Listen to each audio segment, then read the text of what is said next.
后来乡亲啊，这个高雄佛光山佛陀纪念馆举办展览会，会当看到真台湾传统精彩工艺。一尊的神佛像背后拢有中华节义故事甲新鲜传说的剧情。为了保存传统工艺，高雄佛光山佛陀纪念馆举办亲近台湾传统工艺特点，本土信仰的水拢看有。透过这样的展出呢，让更多人真正了解台湾的传统艺术。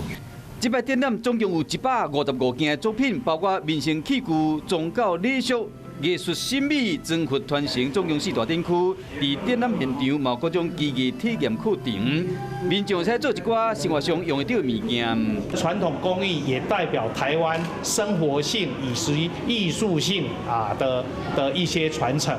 比如是咱使用工艺用品，敢会注意敢有实用，无去想到伊背后的历史背景。透过展览，民众使重新注意生活中的小细节，为日常出发，发现生活中迷人的美学风景。